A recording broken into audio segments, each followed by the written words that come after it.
Eh bien, bonjour les fans de Bluey, j'espère que vous allez bien. On se retrouve enfin pour une nouvelle vidéo. Comment ne pas parler de Bluey sans parler des moments où on chiale, hein, parce que oui, on a tous chialé devant Bluey, je pense. Mais en gros, je pense que Digimon, franchement, parmi vous, vous n'avez pas déconné, il y a bien un épisode qui vous a bien fait chialer. Et moi, il n'y en a pas qu'un seul. Donc sur cette vidéo, je vais proposer mon top 5 des moments qui m'ont fait le plus chialer dans Bluey. Avant de commencer cette vidéo, bien évidemment, je vous invite à vous abonner et à liker, ça ferait énormément plaisir. Mais j'en fais pas plus. Et avant de commencer ce top 5, je fais une petite mention honorable à BBUS, qui me fait bien chialer, qui m'a fait un peu chialer, et que Picat. Picat ou imitation en français. Bref, on y va.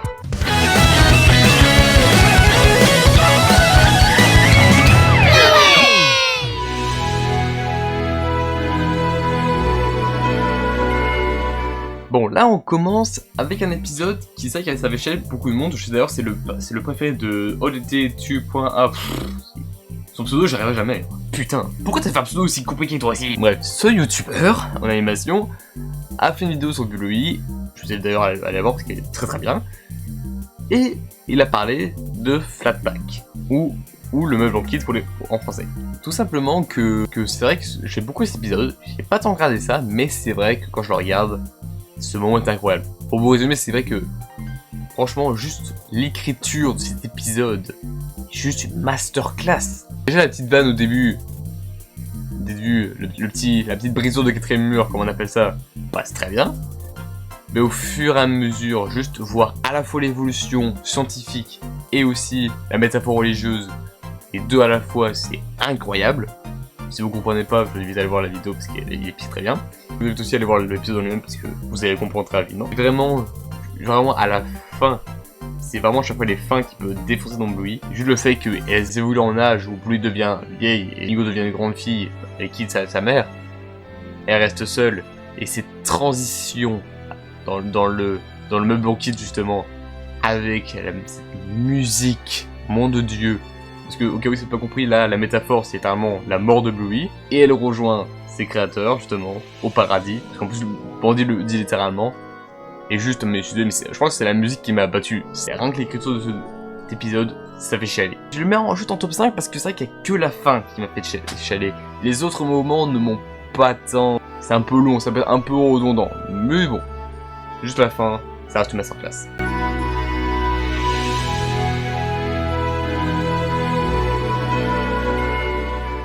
Alors déjà, dites-vous les gars que Camping était avant mon top 1. C'était mon épisode préféré all of time. Avant je découvre les deux. Avant on découvre Stupid Time, The Scène, tu connais. Je le mets au 4ème parce que je me rappelle avoir chialé de bonheur et d'amour et tout. Et cette fois-ci, pas que d'émotion, mais bien de tristesse. Déjà, je vous dis j'adore Bluey et Jean-Luc. Voilà, j'adore cette amitié, elle est incroyable. Et pour tous les teams Mackenzie, c'est bon, vous n'allez pas m'insulter. Hein, respectez-moi putain. Vraiment cette amitié, je la trouvais tellement mignonne, en plus que bon bah... Jean-Luc ou Johnny en VF, parce qu'au cas où ceux qui ne savent pas, mais en VF il s'appelle Johnny, et il parle anglais, voilà, comme ça vous le savez. L'amitié est tellement forte, et surtout, déjà le moment où Bluey dit à demain à Jean-Luc, mais Jean-Luc sait qu'il ne sera pas là demain, il le dit très bien, mais sauf que Bluey ne comprend pas, elle repart avec le sourire, elle ne voit pas que Jean-Luc est triste, ça m'a abattu déjà. Quand Bluey constate et demande à Chili où ils sont, et elle voit qu'ils ne reviendront pas, elle retourne à la plante, elle se met en PLS, mais c'est ignoble. Bien chill à ce moment-là, après que j'ai regardé. Le moment sous les étoiles avec la petite épication de Chili, ça remue bien les émotions. Puis je suis désolé, mais cette fin, ce truc dans le futur, avec Jean-Luc, avec la petite guitare en fond, la petite musique tranquille. Déjà que le truc dans le futur, ça va déjà mis bouche bée.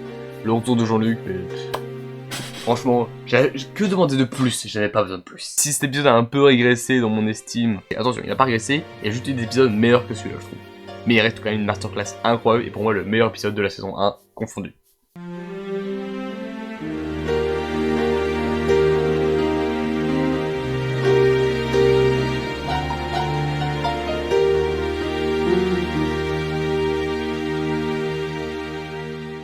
Là, je vais parler d'un cas intéressant. Cet épisode ne m'a pas fait chialer d'émotion. En fait, si, m'action, pas de tristesse. Mais m'a fait une métaphore, et surtout une méthode pour aller mieux.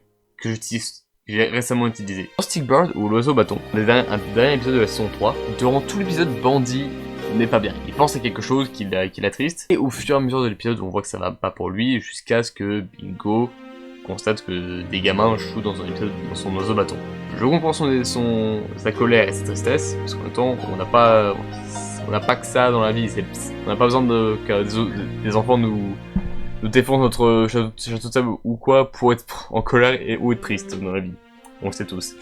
Jusqu'à ce que Bluey montre ce que Mia lui a appris, Mia la gote, où lui montre comment retirer la colère et la tristesse. Et juste déjà, et dites-vous que les gars, c'est un peu, entre guillemets, du Reiki. Je sais pas si vous connaissez l'art martial du Reiki, mais c'est un peu comme capter les mauvaises énergies, vraiment les énergies négatives de ton corps. Vraiment, les chercher comme ça, c'est pareil. Et moi, je suis très sensible à ça, personnellement. Et juste le fait qu'elles disent que les mauvaises énergies, il faut les chercher, en me disant qu'elles sont dans le ventre, dans le cou, dans les oreilles, je sais pas, dans la tête. Le fait d'être face à la mer, de les envoyer, et en plus Bandit, après le fait sérieusement, et va mieux juste après. Ça m'a terminé parce que juste après, bien plus tard, j'ai fait d'ailleurs un TikTok si vous voulez voir où je suis à cette fameuse mer, et je l'ai également fait. Et ça m'a fait tellement de bien. Franchement, cet épisode, il est dingue, c'est juste incroyable de montrer ça à des gosses. Et aux adultes, je pense que ça fera beaucoup plus. Vraiment, masterclass, je le revois encore, j'ai des frissons, je pleure, c'est une dinguerie. Rien plus à dire, top 3, bien vérité.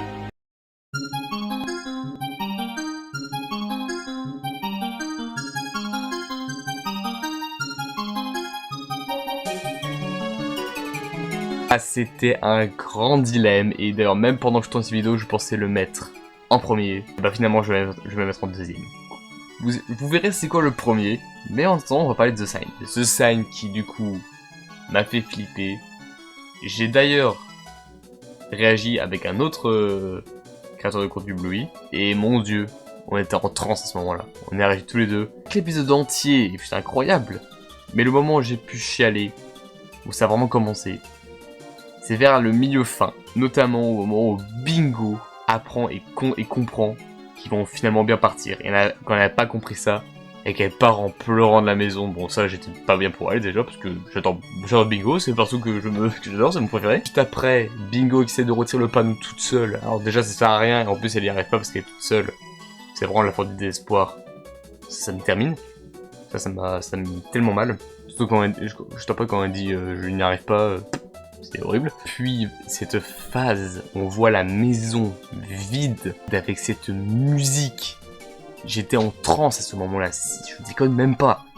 Je ne parlais plus, on parlait plus avec eux, on parlait plus, on ne disait plus rien. Cette musique, du coup, les larmes commençaient à venir comme pas possible. Et la scène avec le panneau, je vous apprends rien. Cette scène avait rejoint d'ailleurs tout le TikTok game, j'en voyais des TikTok de gens qui pleuraient à cette scène, de parents, je me disais, je vous comprends totalement. Cet épisode est une masterclass jusqu'à la fin. J'ai énormément chialé dessus, je continue à chialer dessus. Mais le top 1, je ne pouvais pas le mettre en top 2. Parce que il m'a fait pleurer bien plus que ça. Et franchement, je ne peux pas le mettre ailleurs que le top 1. Parce que c'est en même temps mon épisode préféré.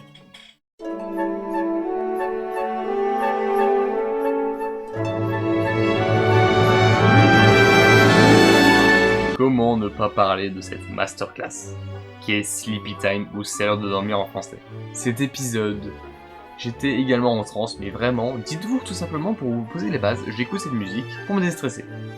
Et c'est même pas une blague. Dites-vous que sur YouTube, si vous les trouvez, vous avez plein de vidéos, notamment une de Rare Music Tube, je crois que c'est ça, qui a une soundtrack complète. Vous avez besoin de vous détendre, allez écouter ça 2 secondes, c'est juste une dinguerie. Et hors de la musique, qui fait quand même tout, les scènes différentes. Notamment à partir de la scène où on va dire que Bingo est sur Neptune.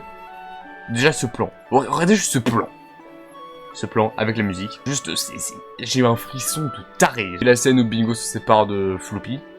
Ce prénom est trop mignon. Vraiment, ça m'a terminé. Bingo qui pleure, je pleure aussi. La scène où elle va jusqu'au soleil, j'étais émerveillé. Puis la scène devant le soleil et la phrase qui m'a abattu et a battu beaucoup de personnes, je pense. Vous pouvez le dire dans les commentaires, n'ayez pas honte. Il faut pas avoir honte de ça. La phrase de Chili. Désolé, c'est normal de pleurer dessus. Franchement, et le pire, c'est que quand je pense, juste moi, parce que moi j'aime mes parents, j'ai ma mère, c'est les êtres que je tiens le plus au monde. mais je pense à ceux qui ont récemment perdu un de leurs parents, notamment leur mère. Il doit être comment devant cet épisode? Franchement, si vous en faites partie, dites-le dans les commentaires, parce que, nom de Dieu, je me retournais, j'ai dû le regarder des tonnes de fois avant de réussir à ne plus pleurer dessus, et encore j'ai un peu de mal aujourd'hui. Et puis cette fin, mais... Rien de plus à dire. Sleepy Time reste une masterclass. Pour moi, The Sign ne l'a pas détrôné, même s'il est juste derrière. Mais bref. Vous verrez dans une vidéo de tier list. Je sais pas si l'épisode 2 sortira, je ne sais pas comment j'organise les vidéos. Mais vraiment. Vraiment, Sleepy Time reste mon masterclass. Tellement j'ai chialé à cet épisode, c'est une dinguerie. Et voilà les gens, j'espère qu'on n'avait pas trop pleuré durant cette vidéo. Mais en même temps, moi ça va, j'ai survécu. Je pense que je vais me regarder je vais me regarder Sleepy Time, je vais bien chialer et je vais pleurer dans mon lit. C'est pas vrai. Enfin bref, je vous invite à mettre un petit pouce bleu et à vous abonner, ça me fait énormément plaisir parce que c'est tout ça mon travail. Je vous rappelle aussi de me suivre sur TikTok où je fais des edits bluey et je passe vraiment du temps et ça fait plaisir. Et puis pour le fond, gardez le smile, hein, écoute. Allez, à bientôt pour une prochaine vidéo. Allez, salut les fans de Healer, ciao!